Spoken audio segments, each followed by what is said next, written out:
ma famille m'a interdit de venir à la fête de réunion. Alors, je suis quand même venue. Et devant tous les invités, sous le soleil couchant de la Côte d'Azur, j'ai appuyé sur Play. J'ai diffusé l'enregistrement secret où ma propre sœur et ma mère me détruisaient, mot après mot. Leurs visages, si souriants et faux quelques secondes plus tôt, se sont décomposés. Le silence qui est tombé sur la terrasse était total. Absolu. C'est une histoire de loyauté brisée, d'argent, et de la justice la plus froide qui soit. C'est l'histoire de comment j'ai découvert qu'on essayait de me voler mon héritage, et comment j'ai utilisé la vérité comme une arme. Avant de plonger dans les détails de cette journée incroyable, avant de vous expliquer comment j'en suis arrivé à commettre cet acte impensable, j'aimerais savoir d'où vous m'écoutez. Je suis Éléonore, et je vous parle depuis la villa des Embruns, sur la Côte d'Azur. Et vous? Laissez-moi un commentaire pour me dire de quelle ville, ou de quel pays, vous suivez mon histoire, et quelle heure il est chez vous. J'aime imaginer jusqu'où ces mots voyagent. Mon histoire, la vraie, commence il y a 3 semaines, un samedi soir ordinaire. J'étais dans mon appartement, au 25e étage d'une tour de la Défense. Dehors, Paris scintillait. Un océan de lumière froide, ordonnée, prévisible. Comme ma vie. Je m'appelle Éléonore Lambert. J'ai 34 ans. Je suis analyste de données senior. Mon travail consiste à trouver des schémas dans le chaos, à prédire l'avenir en chiffres. C'est un travail que je fais bien. C'est un travail qui m'a permis de construire cette forteresse. Mon appartement est mon armure. Mur blanc, mobilier design minimaliste, et une baie vitrée immense qui donne sur un monde que je peux observer sans y participer. C'est un lieu cher, stérile, et parfaitement silencieux.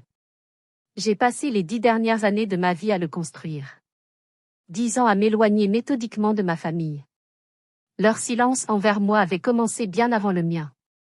Ce n'était pas une rupture nette. C'était une érosion. Un lent effacement.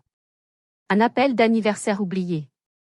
Puis un Noël où on ne fait rien cette année, avant de voir les photos d'une grande fête sur le profil Facebook de ma sœur, Delphine. Il y a 5 ans, pour les 60 ans de ma mère, j'avais attendu l'invitation. Elle n'est jamais venue. J'ai vu les photos une semaine plus tard. Toute la famille était là, souriante. J'avais appelé ma mère. Oh, avait-elle dit, sa voix gênée, Delphine s'est occupée de tout, tu sais. C'était juste un petit truc. J'avais arrêté d'essayer. J'avais arrêté d'appeler.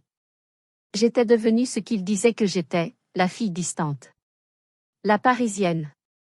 L'intellectuelle froide qui ne s'intéressait qu'à sa carrière. C'était plus facile pour eux de croire ça. Ce samedi soir, donc, mon téléphone a vibré. Une notification du groupe Famille Lambert. Un groupe dont j'étais toujours membre, comme une relique oubliée.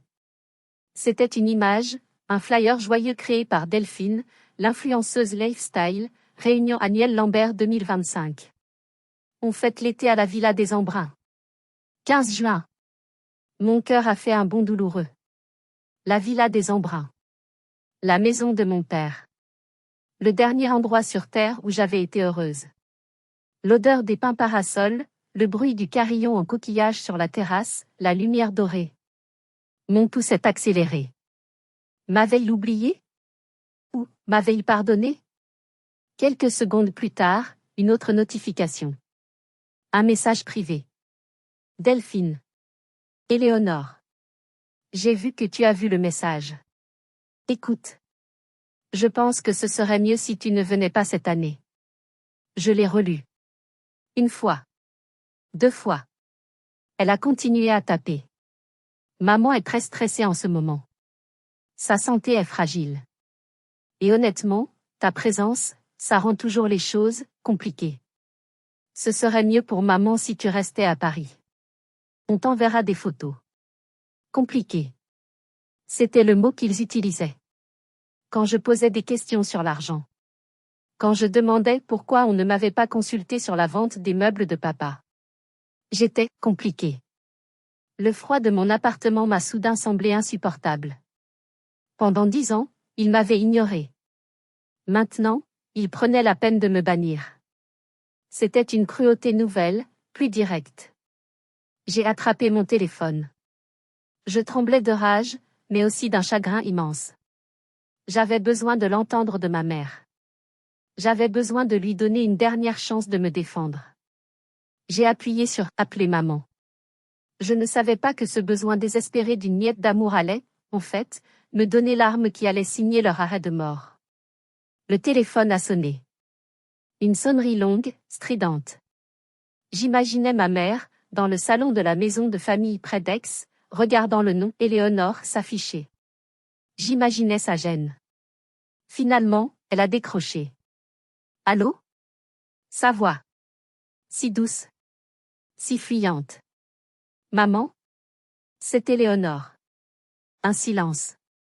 Le genre de silence qui vous hurle au visage que vous dérangez. Oh. Éléonore. Ma chérie. Je ne m'attendais pas à ton appel. Comment vas-tu? À Paris? Je vais bien, maman. Mais je t'appelle pour autre chose. Je viens de recevoir un message de Delphine. Ah, dit-elle, et dans ce simple ah, j'ai tout entendu. Elle savait. Elle était complice. Elle m'a dit de ne pas venir à la réunion. Elle m'a dit que c'était pour ta santé. Pour te protéger. Ma voix s'est brisée sur le dernier mot. Maman, dis-moi que ce n'est pas vrai. J'ai attendu. J'ai prié pour qu'elle dise, mais non. C'est Delphine qui exagère. Bien sûr que tu dois venir, c'est aussi chez toi. Mais ce n'est pas ce qu'elle a dit. Elle a soupiré. Un long soupir fatigué, le soupir de quelqu'un qui doit gérer un problème. Moi. Éléonore, ma chérie. Tu sais comme Delphine s'occupe de tout. Elle fait tout ça pour nous. Et c'est vrai, je suis très fatiguée. Le médecin dit que je dois éviter toute source de conflit. Je suis une source de conflit, ai-je demandé, ma voix n'étant plus qu'un murmure. Non, ma chérie, ce n'est pas ce que. Écoute, dit-elle, sa voix se faisant plus ferme, reprenant le script qu'on lui avait sans doute préparé. C'est juste plus simple comme ça. Tu es si loin, si occupé avec ta carrière. Tu ne comprends jamais nos façons de faire. S'il te plaît, Éléonore. Ne rends pas les choses difficiles. Pour moi. Ne rends pas les choses difficiles. J'ai fermé les yeux. C'était la fin. J'allais raccrocher, j'allais pleurer, j'allais peut-être même casser quelque chose. Et c'est là que je l'ai entendu. La voix de Delphine. Forte, impérieuse, en arrière-plan. Maman. Mais qu'est-ce que tu fais? Tu parles avec elle? Raccroche. Donne-moi ça. J'ai entendu un bruit de lutte. Ah, aïe. Delphine, tu me fais mal, de ma mère. Puis un bruit sourd, comme si le téléphone avait été arraché et jeté sur un coussin. La ligne n'avait pas coupé. J'étais là, à 800 km de distance, écoutant le silence. J'allais parler. J'allais crier, je suis là. Mais une impulsion, froide et précise, m'a arrêté. Mon pouce a glissé sur l'écran. Il a trouvé l'icône enregistrée. J'ai appuyé. C'était un réflexe. L'analyste de données en moi. Toujours collectée. J'ai entendu ma mère pleurnicher. Tu n'aurais pas dû faire ça, Delphine. Mais tais-toi, maman. La voix de Delphine était pleine de mépris. Mon Dieu, mais pourquoi elle appelle encore? Elle ne comprend pas quand on ne veut pas d'elle? Delphine, sois gentille. Gentille? Maman, arrête d'être faible. C'est à cause de ta faiblesse qu'on en est là. Elle va encore venir plomber l'ambiance avec sa tête d'enterrement, à juger tout le monde du haut de sa tour à la défense. Elle nous méprise. Elle pense qu'on est des ploucs. Ce n'est pas vrai. Si, c'est vrai. Et tu sais quoi? Ça tombe bien qu'elle ne vienne pas. Ça va rendre les choses tellement plus faciles. Quoi donc? A demandé ma mère, sa voix soudain inquiète. J'ai retenu ma respiration. Ben, la villa, dit Delphine, comme si c'était évident. La réunion, c'est la dernière fête. C'est l'adieu. La semaine d'après, on signe la vente. Il faut qu'on se débarrasse de cette baraque au plus vite, avant que la banque ne s'en mêle. Un silence. Vendre? La voix de ma mère était un murmure horrifié. Mais, et Éléonore? C'est aussi la maison de son père. Un rire. Un rire sec, que je n'oublierai jamais. Éléonore? Quoi, Éléonore? C'est elle qui est partie à Paris. C'est elle qui s'en fiche. Elle n'aura pas un centime. Pas un seul centime de la maison de papa. L'acheteur est d'accord pour faire ça, discrètement. On lui a dit que l'autre héritière était ingéniable à l'étranger. C'est pour nous, maman. Pour toi et moi. Pour celles qui sont restées. Qu'elle reste à Paris avec ses millions et ses données. On n'a pas besoin d'elle. Elle n'est rien. J'ai continué à enregistrer. J'ai tout enregistré. Leurs murmures sur l'acheteur, sur les dettes qu'elles avaient accumulées, sur l'oubli de me mentionner dans la succession. 3 minutes et 14 secondes. 3 minutes de la vérité la plus pure, la plus laide, la plus brutale. Quand la conversation s'est terminée et que j'ai entendu Delphine enfin raccrocher correctement, je suis restée assise dans le noir de mon appartement. Je ne pleurais pas. J'étais au-delà des larmes. Une rage froide, une rage que je n'avais jamais ressentie, a rempli chaque partie de mon être. Il ne voulait pas seulement m'exclure. Il voulait m'effacer. Me voler. Vendre la maison de mon père, la seule chose qui me restait de lui. Il voulait m'effacer? J'ai regardé le fichier audio sur mon téléphone. Nouvel enregistrement 001. Non, ai-je chuchoté à mon reflet dans la vitre. Vous n'allez pas m'effacer. Ce n'était plus une famille. C'était une conspiration. Et je venais d'en obtenir la preuve irréfutable. Je dois vous demander. Honnêtement. Si vous aviez été à ma place? Si vous aviez entendu ça, de votre propre sœur, de votre propre mère? Auriez-vous effacé l'enregistrement en pleurant? Auriez-vous confronté votre famille au téléphone? Ou auriez-vous fait ce que j'ai fait? L'auriez-vous gardé? L'auriez-vous considéré comme une arme? Dites-le moi dans les commentaires. J'ai vraiment besoin de savoir si j'étais la seule à penser comme ça. J'ai sauvegardé le fichier sur mon cloud personnel, sur une clé USB, et je me le suis envoyé par email crypté. L'analyste de données. Ne jamais perdre une information. Ma colère me donnait une clarté d'esprit terrifiante. J'avais un enregistrement. J'avais la preuve de la fraude. Maintenant, j'avais besoin d'un plan. Et pour ça, j'avais besoin de mon unique allié. J'ai composé le numéro de Sophie. Sophie, j'ai un problème. Un très, très gros problème. Et j'ai aussi, peut-être, une très, très grosse preuve. Éléonore. Ils vendent la villa des Embruns. Dans mon dos. Il était presque minuit, mais Sophie, ma meilleure amie depuis nos années à HEC, a décroché à la première sonnerie. Sophie n'était pas seulement mon amie, elle était devenue clerc de notaire dans une grande étude parisienne, rue de Rivoli. Elle comprenait les contrats, les successions et les familles dysfonctionnelles. Quoi? Sa voix endormie est devenue instantanément alerte. Attends, comment ça ils vendent? C'est impossible. C'est un bien en indivision. Tu es héritière réservataire au même titre que Delphine, après ta mère. Ils ne peuvent rien faire sans ta signature. C'est la loi. Apparemment, si, dis-je, ma voix plate et métallique. Je t'envoie un fichier audio. Écoute-le. Maintenant. Je lui ai envoyé l'enregistrement. J'ai entendu le bip de son ordinateur. Le silence à l'autre bout du fil pendant les 3 minutes et 14 secondes d'écoute était plus lourd que tout. Quand elle a repris la parole, sa voix avait changé. Ce n'était plus mon amie. C'était la professionnelle. Furieuse. Éléonore, ce n'est pas seulement immoral. C'est une spoliation d'héritage. C'est une tentative d'escroquerie. Injoignable à l'étranger? Elles sont folles. C'est pénal. Je sais, dis-je. Mais que puis-je faire? Porteur plainte? Le temps que la justice bouge, la maison sera vendue. Attends, dit Sophie. J'entendais le cliquetis furieux de son clavier. Laisse-moi vérifier quelque chose. L'étude pour laquelle je travaille a racheté le fonds de Maître Dubois, le notaire de ton père à Nice, quand il a pris sa retraite.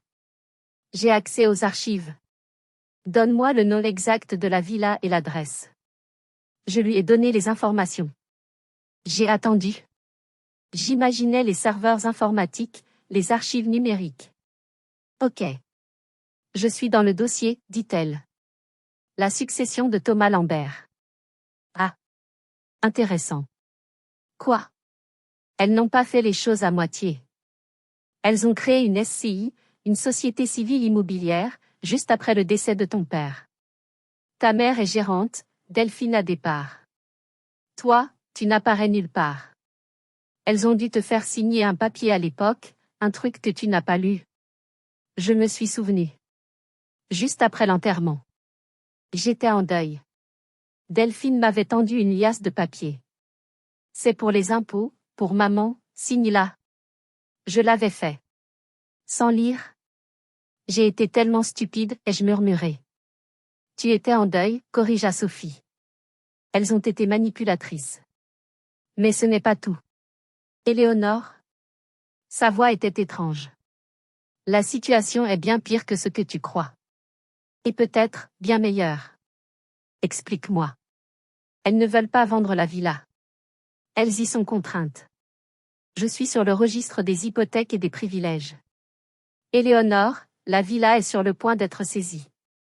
Saisie? Mais Delphine, son argent, Instagram? C'est du vent. L'apparence, Éléonore, toujours l'apparence. Les chiffres, eux, ne mentent pas. Je vois la dette. C'est, oh mon Dieu. Combien, Sophie? Dis-moi le chiffre.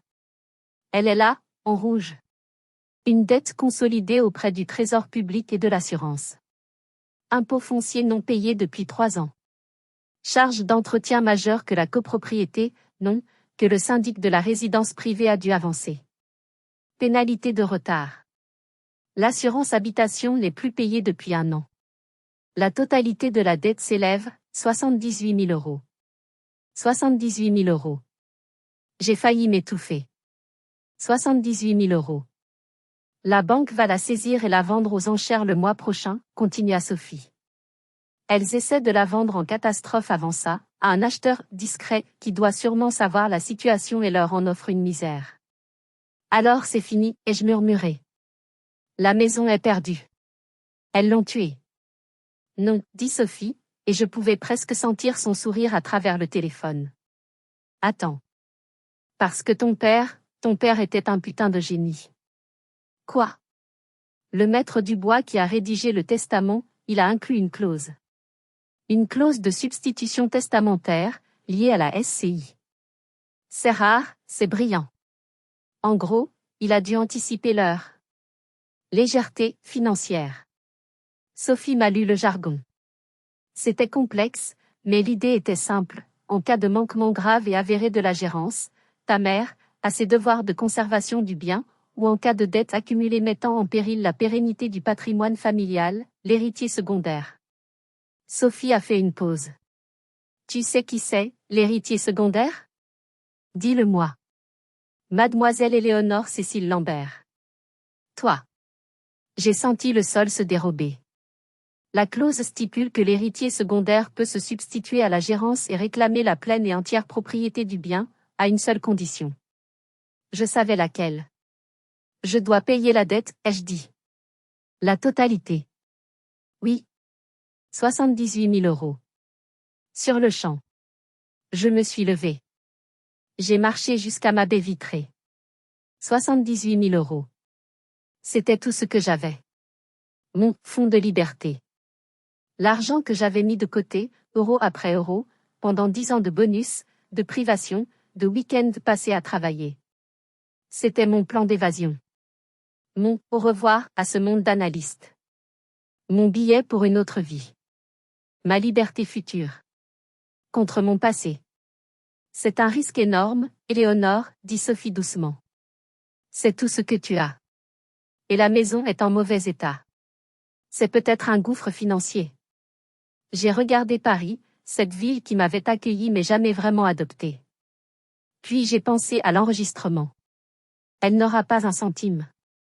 Un centime. J'ai pensé à mon père, à l'odeur des pins. Elles ont laissé sa maison pourrir, ai-je dit, ma voix n'étant plus qu'un murmure. Elles ont craché sur sa mémoire. Et elles m'ont banni. Je suis retourné à mon ordinateur.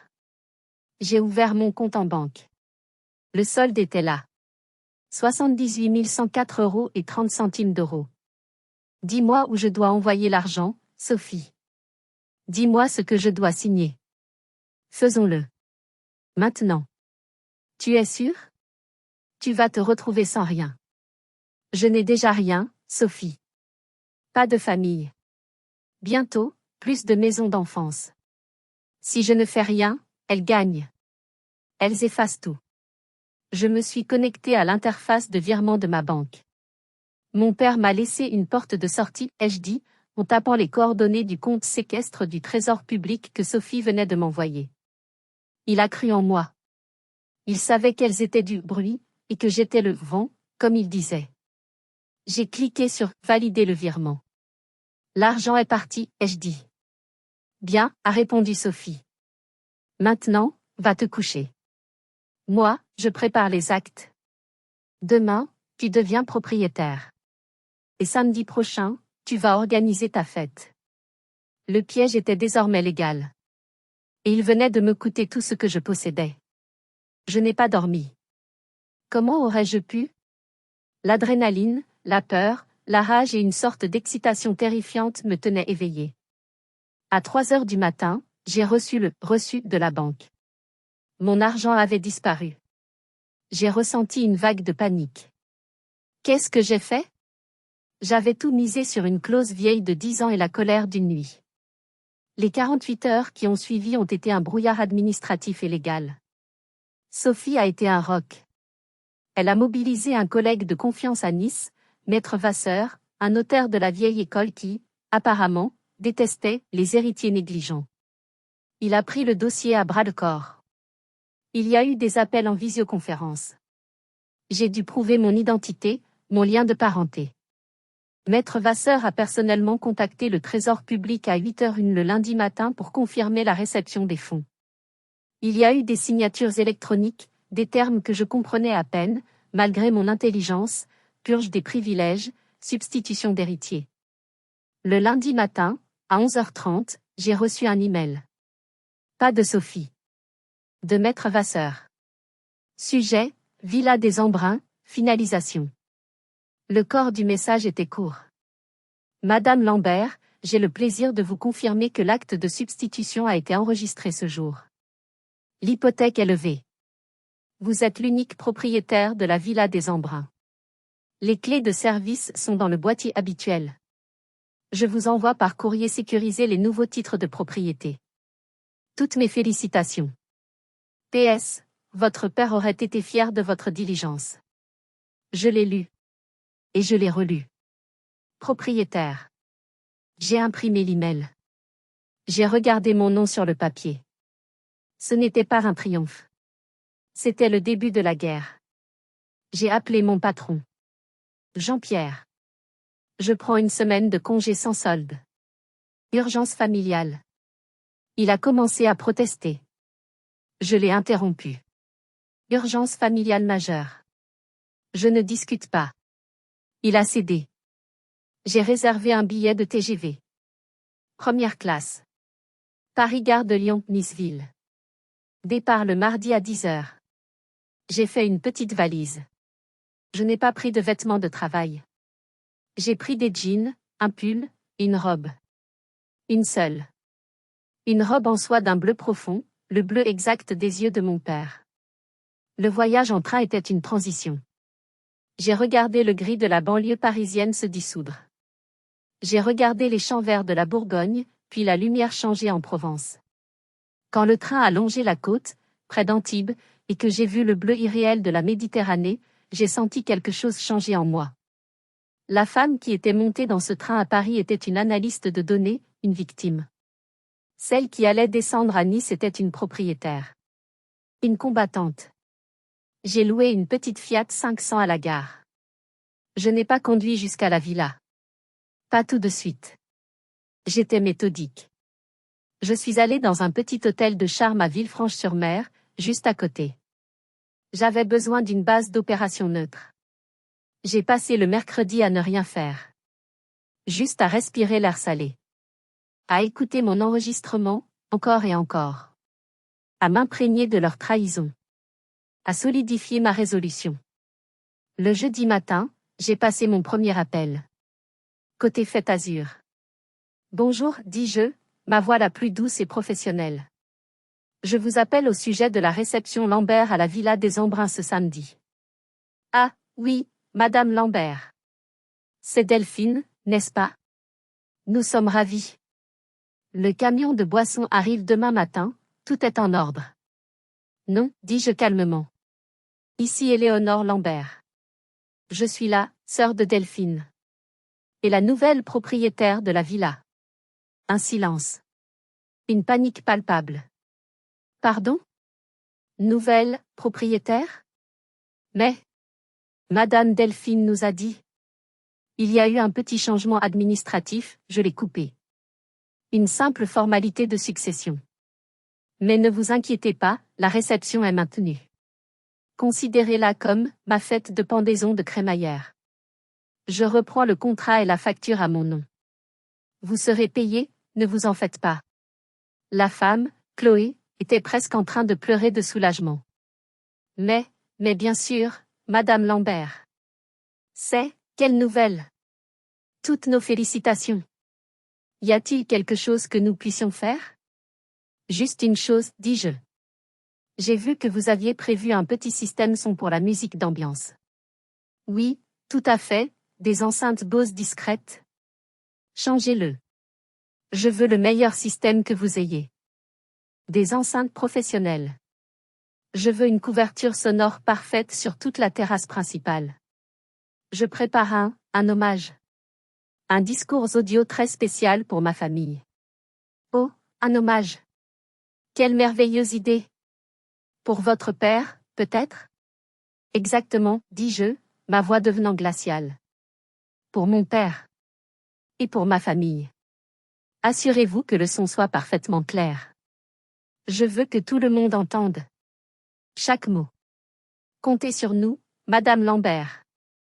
Ce sera un moment inoubliable. J'ai raccroché. Oh oui, me suis-je dit en regardant la mer, inoubliable. C'est le mot juste. J'avais payé 78 000 € pour ma vengeance. J'avais l'enregistrement.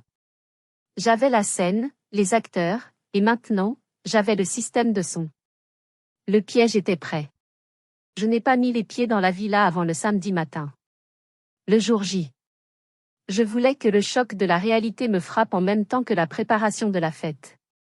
Je suis arrivé à 8 heures, bien avant l'équipe de Côté Fête Azur. J'ai garé ma Fiat 500 dans l'allée envahie par les herbes. J'ai utilisé la vieille clé en fer forgé que mon père m'avait donnée quand j'avais 16 ans, au cas où, et que je gardais sur mon porte-clés comme une relique. Elle a grincé dans la serrure, mais elle a fonctionné. L'odeur m'a frappé en premier. Ce n'était pas l'odeur de mon enfance. Pas le mélange de sel, de cire d'abeille et de café que faisait mon père. C'était une odeur de renfermé. D'humidité. De poussière froide et de souvenirs abandonnés. Ma colère, jusqu'ici une flamme froide et contrôlée, est devenue brûlante. J'ai fait le tour, pièce par pièce. Le salon magnifique, avec ses tomates provençales, était glacial. Les housses sur les meubles étaient grises de saleté. Dans la cuisine, un robinet fuyait. Mais le pire, c'était le bureau de mon père. Elle n'y avait pas touché. Mais elle l'avait laissé mourir. Une grande tache d'humidité s'étendait sur le mur, juste en dessous d'une fenêtre mal jointe. Les livres de mon père, ses précieux recueils d'architecture, étaient gondolés. Elle n'avait jamais aimé cet endroit. Elle n'avait jamais vu ce que mon père y voyait. Pour elle, ce n'était qu'un actif financier, un fardeau dont il fallait se débarrasser. Je me suis souvenu de mon père, il y a 12 ans, assis à ce même bureau, me montrant des plans. Tu vois, Éléonore, m'avait-il dit, une maison, ce n'est pas des murs. C'est un cœur. Et cette maison, c'est le mien. Delphine aime le bruit, mais toi, tu comprends le silence. Tu comprends les fondations. Elles avaient laissé son cœur prendre l'eau. Sur le rebord de la fenêtre, j'ai vu le carillon. Notre carillon. Celui que nous avions fabriqué ensemble un été, quand j'avais 9 ans. Des coquillages ramassés sur la plage, du bois flotté, de la ficelle de pêche. Il était là, emmêlé, couvert de poussière. Un des coquillages était cassé. J'ai senti les larmes me monter aux yeux. Pas des larmes de tristesse. Des larmes de rage. Je te réparerai, papa, ai-je chuchoté en touchant les coquillages froids. Je promets de tout réparer. Mais d'abord, je dois nettoyer. Les traiteurs sont arrivés à 10 heures, dans un vacarme de camions frigorifiques. Chloé, la fan dynamique de « Côté Fête Azur », est sortie. Madame Lambert ? Enchantée. L'endroit il a du caractère. Elle mentait, mais avec un grand sourire. Merci. Installez tout sur la terrasse principale. Le système son est là ? Oui. Le meilleur. Les techniciens sont en train de le calibrer. Vous voulez faire un test ? Plus tard, dis-je. Je veux juste m'assurer que le Bluetooth est connecté à mon téléphone. Je me suis déclipsée dans la chambre principale. La mienne. J'ai pris une douche brûlante. J'ai choisi ma tenue avec un soin méticuleux. Pas de noir. Pas de tenue de deuil. J'ai mis ma robe en soie bleu profond. Le bleu des yeux de mon père. Mon armure. À 16 heures, j'étais prête. Les serveurs en chemise blanche s'affairaient. Le champagne était au frais. J'ai pris un café noir, très serré, et je me suis installée sur un fauteuil en teck, face à l'allée. J'ai attendu. 16h32, le crissement de pneus sur le gravier. Une Porsche Cayenne noire, rutilante. Delphine. Elle est sortie, ses lunettes de soleil valant un demi-smic perché sur son nez. Elle riait avec son mari, un homme fade que je n'avais jamais aimé. Puis elle m'a vu. Son rire s'est coupé net. Elle s'est arrêtée au milieu de l'allée, manquant de faire tomber son mari qui la suivait avec les sacs. Mais qu'est-ce que... Elle a plissé les yeux, comme si elle voyait un fantôme. Tu fous quoi ici ? Sa voix. Ce n'était plus la voix mielleuse de l'influenceuse. C'était sa vraie voix. Dure. Vulgaire. Je n'ai pas bougé de mon fauteuil. J'ai pris une gorgée de mon café. Bonjour, Delphine. Belle voiture. Elle a marché vers moi, ses talons aiguilles s'enfonçant dans le gravier à chaque pas. Elle était furieuse. Je t'ai dit de ne pas venir. Comment oses-tu ? Tu vas tout gâcher. Maman elle va faire une crise. Delphine, les yeux coupés, ma voix parfaitement calme, presque glaciale. Je t'en prie, ne crie pas. Tu vas faire peur à tes invités. Elle a eu un mouvement de recul. Mes invités ? Oui. Ceux que tu as invités. À ma fête. Dans ma maison. Je me suis levée lentement, posant ma tasse. Bienvenue chez moi. Le visage de Delphine. Si je n'avais pas dépensé tout mon argent, j'aurais payé cher pour voir ça. La couleur a quitté ses joues. La compréhension, puis la panique, puis une fureur que je n'avais jamais vue. Tu mens. C'est impossible. Demande à Chloé, de Côté Fête Azur. Ou mieux, demande à ton notaire. Oh, attends. Tu n'en as pas. C'est moi qui ai le notaire. 78 000 €, Delphine. C'est le prix. Les impôts fonciers, l'assurance. La dette que vous avez laissée pourrir pendant 3 ans. C'est moi qui ai payé. Lundi matin. Juste à ce moment-là, la deuxième voiture est arrivée. Celle de ma mère. Et derrière elle, la voiture de mon oncle Bernard. Delphine m'a regardée, piégée. Les invités commençaient à arriver. Elle ne pouvait pas faire de scène. Pas maintenant. On aura une conversation, a-t-elle sifflé, sa voix tremblante de rage. J'y compte bien, ai-je répondu. Profite du champagne. C'est moi qui régale. La demi-heure qui a suivi a été un chef-d'œuvre de tension théâtrale. Ma mère est sortie de voiture, toute de lin blanc vêtue, un grand chapeau de paille à la main, prête à jouer la grande dame de la Côte d'Azur. Elle a vu Delphine, le visage blême, puis elle m'a vu. Éléonore? Son sourire s'est figé. Son chapeau lui a glissé des mains. Mais, qu'est-ce que tu fais là, ma chérie? Je pensais que tu étais à Paris. J'ai changé mes plans, ai-je dit doucement. Bonjour, maman. Tu as l'air fatiguée, en effet. Delphine s'est précipitée vers elle, l'attrapant par le bras. Maman, tais-toi. Ne lui parle pas. Elle a commencé à lui murmurer frénétiquement à l'oreille. J'ai vu les yeux de ma mère s'écarquiller. J'ai vu sa main se porter à sa poitrine. Elle a failli s'évanouir. Mais c'était trop tard. Le flot des invités arrivait. Mon oncle Bernard, le frère de mon père, mes tantes, mes cousins que je n'avais pas vus depuis une décennie. Le piège s'était refermé. Delphine et ma mère étaient coincées. Partir maintenant? Ce serait admettre la défaite, créer un scandale inimaginable devant 50 personnes. Elles devaient rester. Elles devaient prétendre que tout était normal. Elles ont donc joué le jeu, Éléonore. Quelle surprise, s'est exclamé mon oncle Bernard. Il avait l'air profondément mal à l'aise. Il m'a serré maladroitement dans ses bras. Tu es magnifique. Paris te réussit. Il y avait de la gêne dans sa voix. Il savait. Il savait tout ce que j'étais l'exclu, la compliquée. Mais personne n'avait jamais rien dit. Le confort du silence. La complicité des lâches. Merci, oncle Bernard. Serre-toi une coupe. C'est un grand jour. J'ai joué mon rôle d'hôtesse à la perfection. J'étais calme. J'étais souriante. J'allais de groupe en groupe, proposant des petits fours, demandant des nouvelles des enfants, du travail. J'étais la définition même de la grâce. Et de l'autre côté de la terrasse, Delphine me foudroyait du regard. Elle essayait de tenir la conversation avec des cousins, de rire, mais sa voix était stridente. Elle n'arrêtait pas de toucher ses cheveux.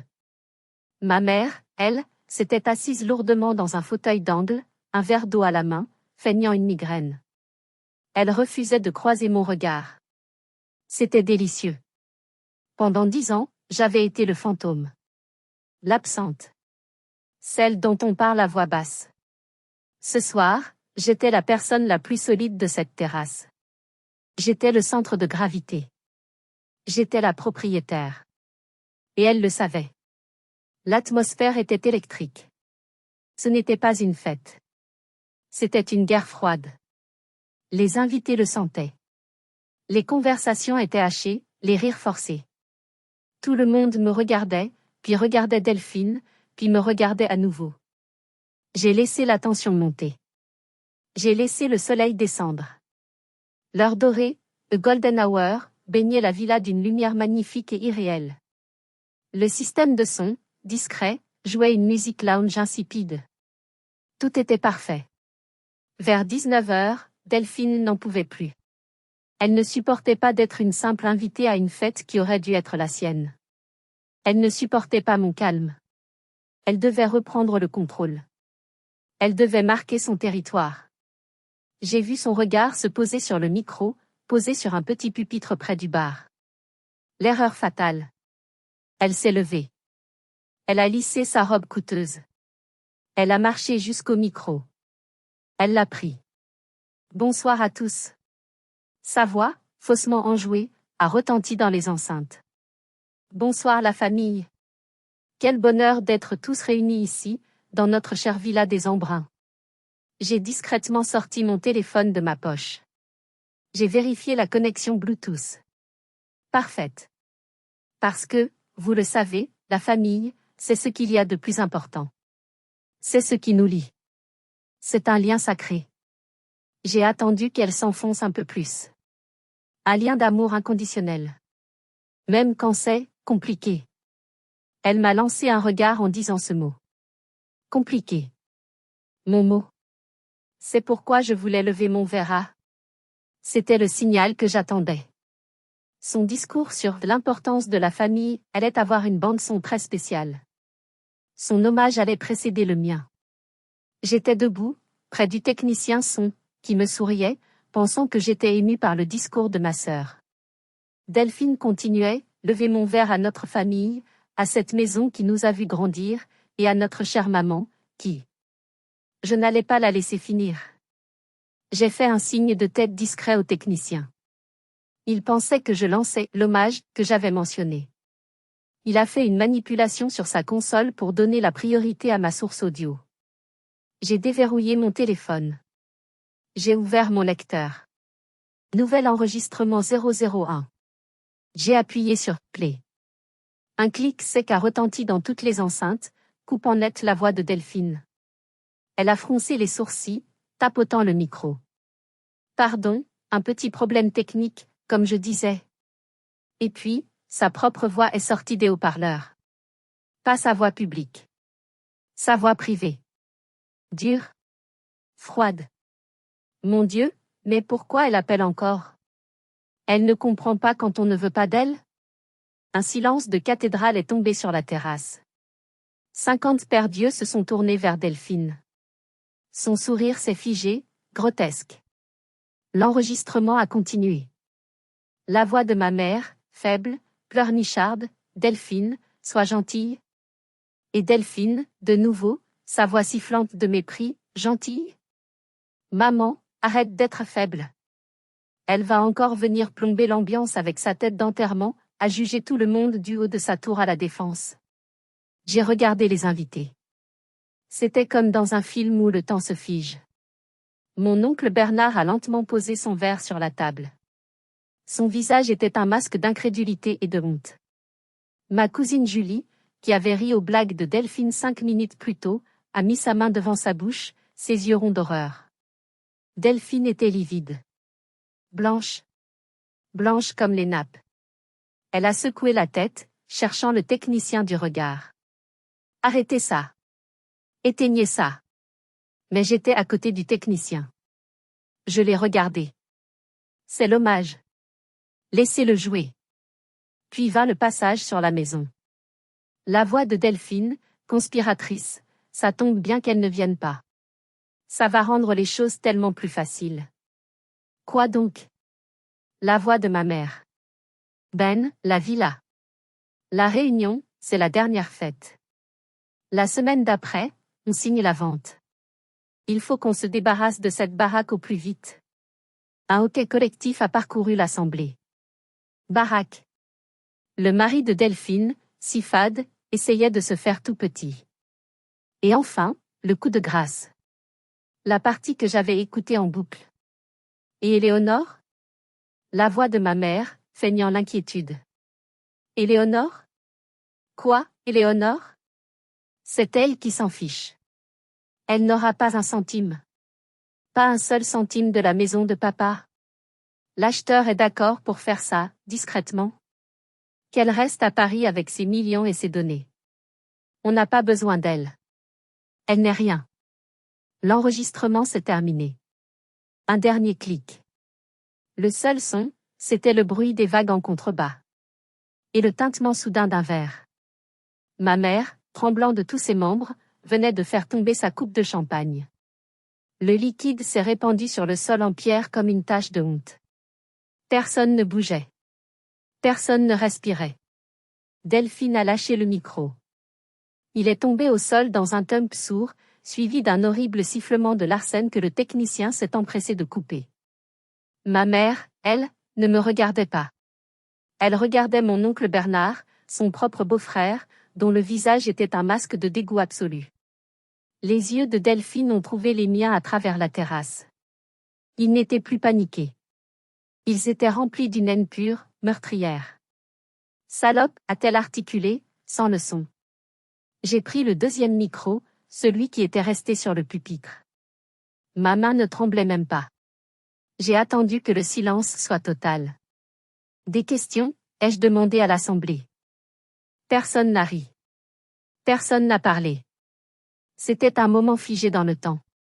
Puis, le premier mouvement. Mon oncle Bernard. Il s'est levé lentement. Il a boutonné sa veste. Il n'a pas regardé ma mère, sa belle-sœur. Il n'a pas regardé Delphine, sa nièce. Il a marché droit vers la sortie. En passant devant moi, il s'est arrêté. Il n'a pas dit « je suis désolé ». Il a juste hoché la tête, une fois. Un signe de respect grave, presque triste. Et il est parti. Ce fut le signal.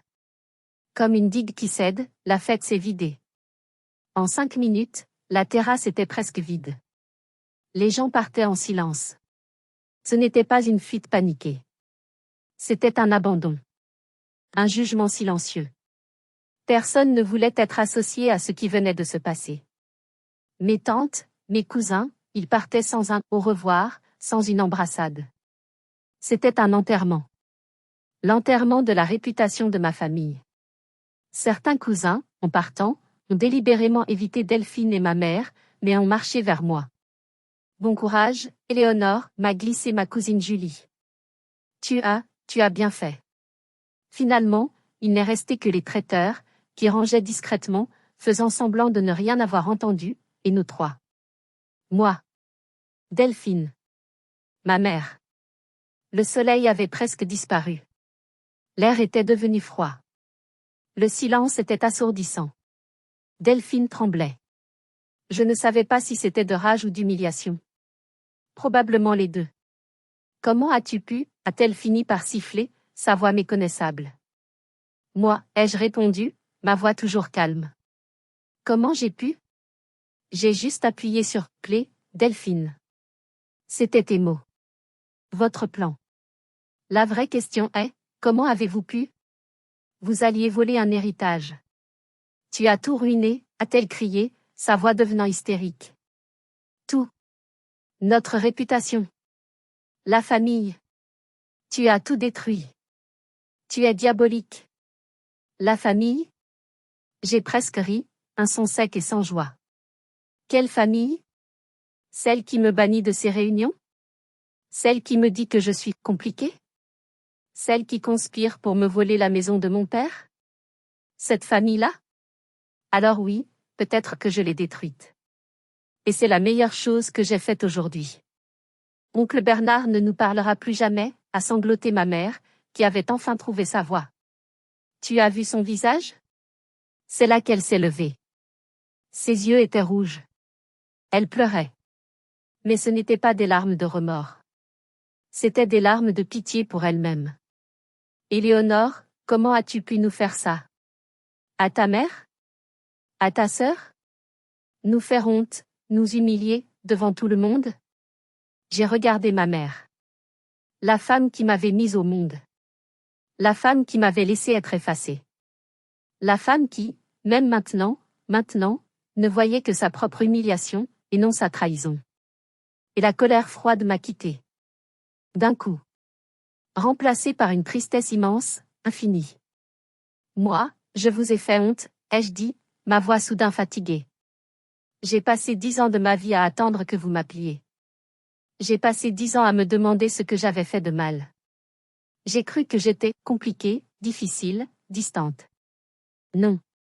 J'étais juste dans le chemin de vos plans. J'ai pointé du doigt l'acte de propriété que j'avais laissé sur la table du salon, bien en évidence. Cette maison est à moi. Légalement. J'ai payé vos dettes. J'ai payé les 78 000 € que vous avez créés.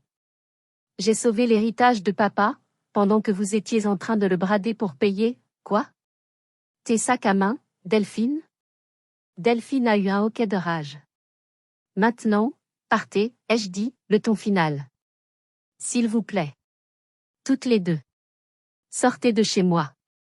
Delphine m'a lancé un regard qui aurait pu tuer. Tu le paieras. Je te le jure, Éléonore, tu le paieras. Je viens de payer, Delphine, ai-je répondu. 78 000 €. C'est vous qui êtes endettée. Maintenant, pars. Elle a attrapé le bras de ma mère, presque violemment. Viens, maman. On s'en va. On la laisse avec ses 4 murs pourris. Elle a traîné ma mère en pleurs vers la sortie. Je les ai regardés disparaître dans l'obscurité. Le bruit de la Porsche qui démarre en trombe, qui crissent sur les graviers. Puis, le silence. Je suis restée seule sur la terrasse, au milieu des verres à moitié pleins et des petits fours intacts. J'avais gagné. J'avais repris ma maison. J'avais dit la vérité. Alors pourquoi est-ce que je me sentais si incroyablement vide? La victoire avait un goût de cendre. J'ai baissé les yeux sur mes mains. Elles tremblaient enfin. Je n'ai pas dormi cette nuit-là. Je ne pouvais pas. Je suis restée assise sur ce fauteuil en teck, enveloppée dans un plaid que j'avais trouvé dans une armoire. J'ai regardé la lune se déplacer sur la mer. J'ai écouté le bruit des vagues. J'ai écouté le silence de la maison. Quand le soleil a commencé à poindre à l'horizon, colorant le ciel d'un rose et d'un orange timide, je me sentais épuisée, mais étrangement propre. Lavé. Le désordre de la fête était toujours là. Des verres abandonnés, des serviettes en papier froissé, un plateau de canapé à moitié mangé. Une métaphore parfaite pour les 30 dernières années de ma vie. J'ai commencé à ramasser les verres, un par un.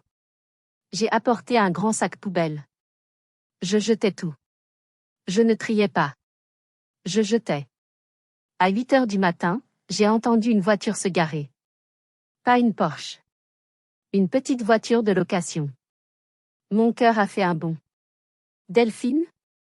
Était-elle revenue pour se battre? Non. La silhouette qui est apparue sur la terrasse était celle de Sophie. Elle avait pris le premier vol Paris-Nice du matin. Elle n'avait même pas posé sa valise à l'hôtel. Elle tenait 2 grands gobelets de café fumant et un sac en papier d'une boulangerie. J'ai pensé que tu aurais besoin de ça, dit-elle simplement. Et de ça. Elle a sorti une paire de gants de ménage de son sac à main. J'ai fondu en larmes. Pas les larmes de rage de la veille.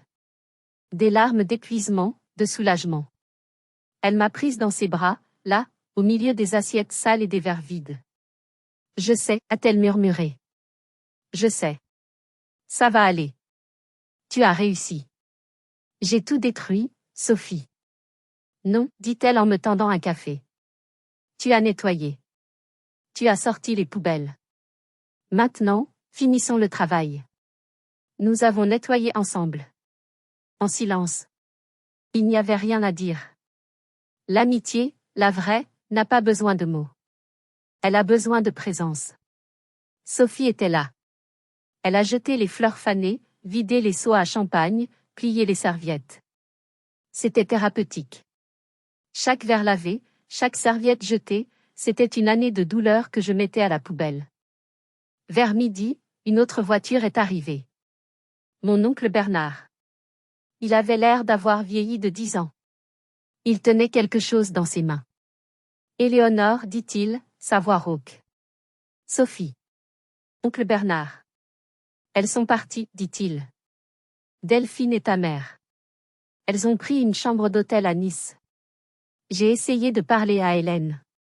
Elle est complètement sous l'emprise de Delphine. Je ne sais pas ce qu'elles vont faire. Il m'a regardé. Ce que tu as fait hier soir, Éléonore, c'était la chose la plus brutale et la plus nécessaire que j'ai jamais vue. Je n'avais pas le choix, et je murmurais. Je sais. Et c'est pour ça que je suis là. Il s'est approché. Je t'ai laissé tomber, Éléonore. Pendant 10 ans, j'ai vu ce que Delphine faisait. J'ai vu ta mère laisser faire. Et je n'ai rien dit. J'habite à 2 heures d'ici. J'aurais pu appeler. J'ai choisi la paix facile. J'ai choisi le silence. Hier soir, tu as brisé ce silence. Pardonne-moi, ma nièce. Je ne sais pas quoi dire, oncle Bernard. Ne dis rien. Il m'a tendu une vieille boîte en bois. Ton père voulait que tu aies ça. Hélène, ta mère, l'avait mise de côté, au grenier. Je l'ai récupérée ce matin, avant qu'elle ne parte. Il m'a serré la main, maladroitement. Appelle-moi si tu as besoin d'aide. Pour les travaux. Et il est parti, me laissant avec la boîte et mon ami. Je l'ai ouverte. À l'intérieur, il y avait ses carnets d'architecte. Des croquis de la villa. Des plans. Et une petite boîte en velours. Dedans, il n'y avait pas un bijou. Il y avait des coquillages neufs, et de la ficelle de pêche neuve. Sophie a souri. Je crois qu'il savait que le carillon se casserait un jour. Nous nous sommes assises sur la terrasse propre, au soleil. Et, comme deux petites filles, nous avons commencé à réparer le carillon de mon père. Les larmes qui coulaient maintenant n'étaient plus des larmes de rage, ni de tristesse. C'étaient des larmes de soulagement. La guerre était finie. La reconstruction pouvait commencer. Je n'ai pas pris le train pour rentrer à Paris le lundi. Ni le mardi. Le lundi matin, j'ai appelé mon patron, Jean-Pierre. J'étais assise sur la terrasse, les pieds nus sur les dalles de pierre encore fraîches. Jean-Pierre, bonjour. C'est Éléonore. Éléonore. Enfin. L'urgence est passée? J'ai besoin de vous sur le dossier Béranger. Jean-Pierre, je l'ai interrompu, calmement. J'ai un imprévu familial majeur. Je vais devoir prendre un congé sans solde. Je ne sais pas combien de temps. Peut-être un mois. Peut-être 2. Il y a eu un silence choqué.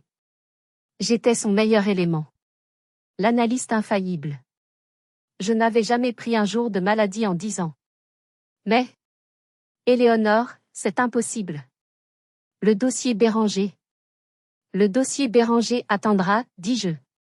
Ou vous le donnerez à quelqu'un d'autre. C'est non négociable. J'ai une maison à sauver. Il a protesté, bien sûr. Il a parlé de responsabilité d'équipe, de momentum. Mais il y avait quelque chose dans ma voix. Une fermeté nouvelle. Une absence totale de peur. Il a cédé. Un mois. Pas un jour de plus, Éléonore. On verra, ai-je répondu. Et j'ai raccroché. C'était la première fois de ma vie que je faisais passer ma vie avant mon travail. C'était terrifiant. Et c'était grisant.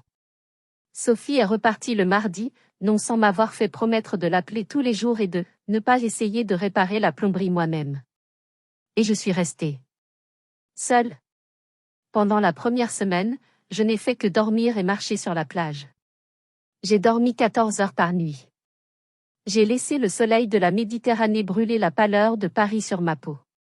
J'ai laissé le bruit des vagues laver le silence de mon appartement de la Défense. J'ai mangé des tomates qui avaient le goût de soleil, du pain frais, du fromage de chèvre. Puis, la deuxième semaine, j'ai commencé à travailler. J'ai jeté les vieux tapis moisis. J'ai appelé un couvreur pour réparer la fuite du bureau. J'ai engagé un jardinier pour tailler les bougainvilliers sauvages qui étouffaient la maison. J'ai acheté des pots de peinture. Du blanc pour les murs intérieurs. Et un pot de ce bleu lavande si particulier, pour les volets. J'ai passé des jours entiers en short, couverte de peinture, à poncer et à peindre. C'était un travail physique, épuisant. Chaque coup de pinceau était une affirmation.